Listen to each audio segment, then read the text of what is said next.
ይስጥልኝ ክቡራን ተመልካቾቻችን ከኢሳት ነጻ የህዝብ ሚዲያ ኢሳት ዲጂታል ተጀምሯል። ከዘገባዎቹ ጋር ትግስት ተስፋዬ ነኝ። አብራችሁ ነው።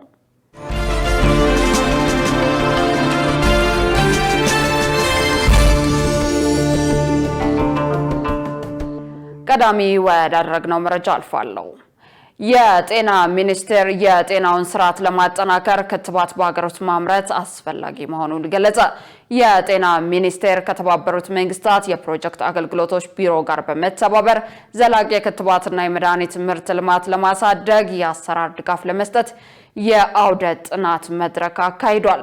በመድረኩ ላይ ንግግር ያደረጉት የጤና ሚኒስቴር ሚኒስትር ዶክተር መቅደስ ዳባ በቅርቡ በዓለም አቀፍ ደረጃ የሚከሰተው ድንገተኛ አደጋ በኢትዮጵያ ክትባትን ማምረት አማራጭ ሳይሆን የህዝብን የጤና ደህንነት ለማረጋገጥ አስፈላጊ እርምጃ መሆኑን በግልጽ አሳይቷል ብለዋል።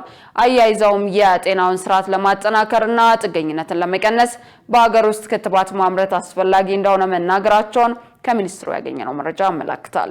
በሌላ በኩል ሚኒስትሯ ብሔራዊ ክትባት ለማምረት አቅም ለመገንባት የሰው ኃይል ልማት ወሳኝ በመሆኑ በዘርፉ የሚሰማሩትን ባለሙያዎች ለማፍራት ከፍተኛ ኢንቨስትመንት መደረጉን አስረድተዋል። በደጋማ አካባቢዎች ያለው ቅዝቃዜ ከ5 ዲግሪ ሴልሺየስ በታች ሊወርድ እንደሚችል ተነገረ። የኢትዮጵያ ሜትሮሎጂ ኢንስቲትዩት ከታህሳስ 23 እስከ ጥር 12 2018 ዓ.ም የሚኖረውን የአየር ሁኔታ ትንበያ ይፋ አድርጓል። በወሩ የመጀመሪያዎቹ 10 ቀናት በደቡብና በደቡብ ምስራቅ የሀገሪቱ አካባቢዎች ማለትም በደቡብ ኦሮሚያ፣ በሲዳማ፣ በደቡብ ኢትዮጵያና በሶማሌ ክልል ደቡባዊ ዞኖች ላይ አነስተኛ መጠን ያለው ዝናብ እንደሚጠበቅ ተመልክቷል። በተመሳሳይ ሁኔታ በሰሜንና ደቡብ ጎንደር፣ በጎጃም፣ በባህር ዳር ዙሪያ፣ በወሎ፣ በሰሜን ሸዋ፣ በደቡብ ትግራይ፣ በወለጋ፣ በጅማ፣ በአርሲና በባሌ አካባቢዎች ወቅቱን ያልጠበቀ በጣም አነስተኛ ዝናብ በመጨረሻዎቹ ቀናት ሊከሰት ስለሚችል አርሶ አደሮች የደረሱ ሰብሎችን በደረቀ ቀናት በአግባቡ እንዲሰበስቡ ኢንስቲትዩቱ አሳስቧል። በሁለተኛው 10 ቀናት ማለትም ከጥር 3 እስከ 12 ባሉት ቀናት ከሳይቤሪያ በሚነሳ ከፍተኛ የአየር ግፊት ምክንያት ወደ ኢትዮጵያ የሚነፍሰው ደረቅና ቀዝቃዛ አየር ይበልጥ እንደሚጠናከር ገልጿል።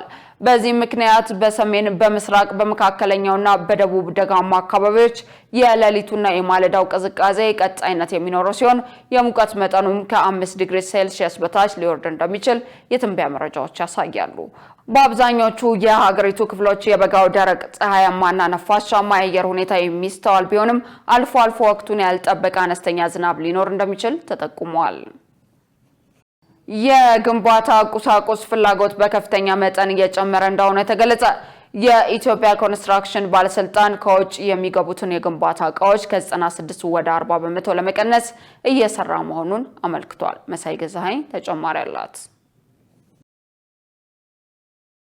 ኢትዮጵያ በግንባታ ልማት የህግ ማዕቀፎችን በማሻሻልና የዘርፉን ተዋናዮች በማሰልጠን እየሰራች እንደምትገኝ ይገለጻል። የትልልቅ ፕሮጀክቶች ስራ ለውጭ ገንቢዎች ቅድሚያ በመስጠት የሀገር ውስጥ ባለሙያዎችን የማያበረታቱ ቢሆኑም መንግስት አስፈላጊውን የህግ ማዕቀፍ በማዘጋጀት ለሀገር ውስጥ ኮንስትራክሽን ማህበራት ቅድሚያ የሚሰጥበት ሁኔታ እንዲኖር አቅጣጫ አስቀምጧል። በሌላ በኩል የውጭ ምንዛሬ ከማዳን አኳያ ለግንባታ ዘርፍ ግብዓት የሚሆኑ ምርቶች በሀገር ውስጥ ለማልማት እየተሰራ መሆኑ ይገለጻል። ይሁን እንጂ ይህ አሰራር በርካታ ችግሮች እንዳሉበት በዘርፉ የተሰማሩ ነጋዴዎች ይናገራሉ።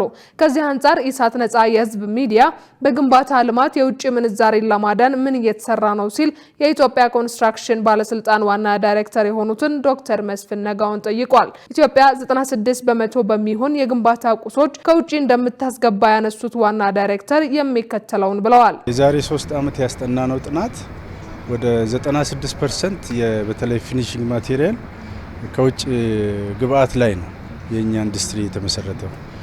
አሁን ኬንያን ስናይ ወደ 60 ምናምን ወደ 50% ከ55 ከ60% ነው ከውጭ የሚያመጡት።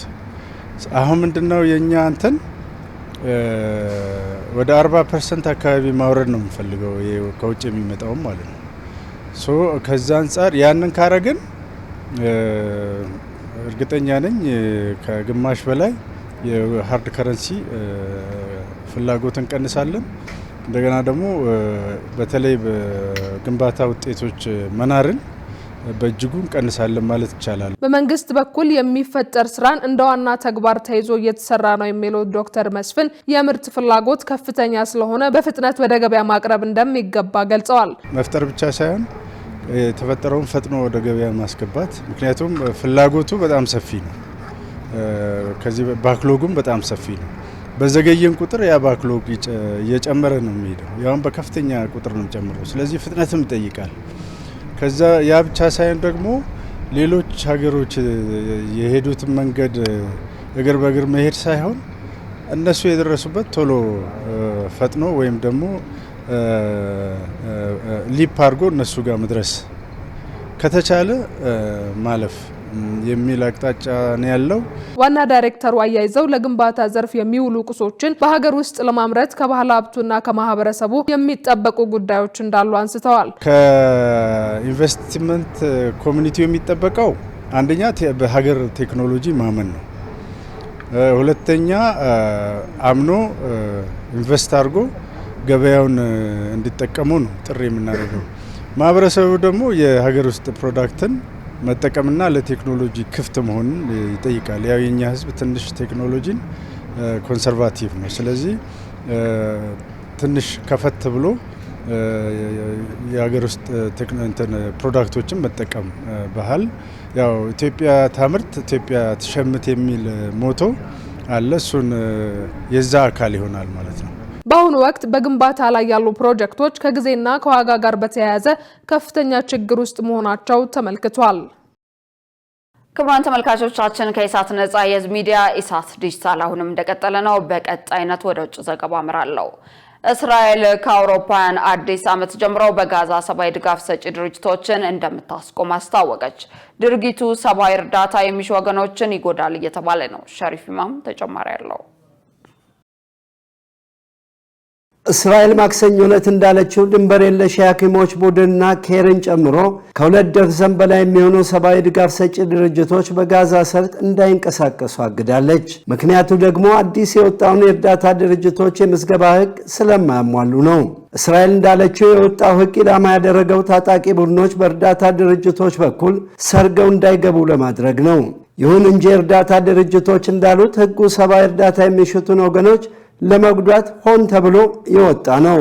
በዚህ ዓመት በእስራኤል የወጣው አዲስ ሕግ የእርዳታ ድርጅቶች በጋዛ የሚያከናውኑትን ሰብአዊ አገልግሎት ለመቀጠል የሰራተኞቻቸውን ስም እንዲያስመዘግቡና የገቢ ምንጫቸውን እንዲያሳውቁ ያስገድዳል። በተጨማሪም የሬቶ ዓለም ጥያቄም አለበት። በእስራኤል ላይ አመጽ የሚያስነሱ ድርጅቶችና የኦክቶበር 7ን ጥቃት ተከትሎ ለዓለም አቀፍ ፍርድ ቤት በእስራኤል ወታደርም ሆነ መሪ ላይ አንዳች አስተያየት የሚሰጡ ቦታ የላቸውም። የእስራኤል ዲያስፖራ ጉዳዮች ሚኒስቴር እንዳለው 30 የሚሆኑ ወይም 15 ከመቶ የሚጠጉ በጋዛ የሚንቀሳቀሱ የእርዳታ ድርጅቶች የወጣውን ሕግ አያሟሉም። ስለሆነም አገልግሎቶቻቸው ታግደዋል።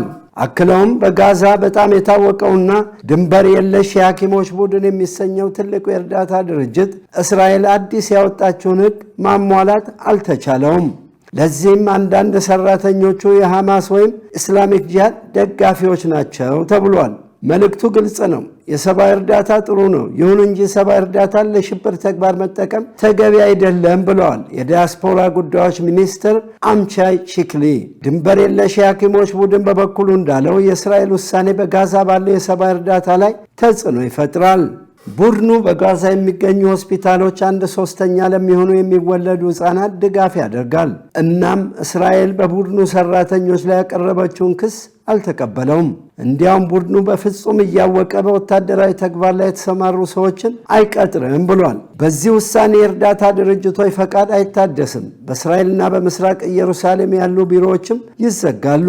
ይህ ሆነ ማለት ደግሞ ድርጅቶች ዓለም አቀፍ ሰራተኞቻቸውና እርዳታ ወደ ጋዛ አይልኩም ማለት ነው።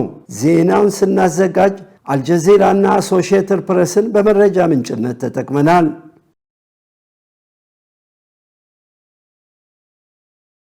ክቡራን ተመልካቾቻችን ከኢሳት ነጻ የህዝብ ሚዲያ የኢሳት ዲጂታል ዘገባዎች ይህንን ይመስሉ ነበር። ከዘገባዎቹ ጋር ትዕግስት ተስፋ አብራችሁ ቆየው። መልካም ጊዜ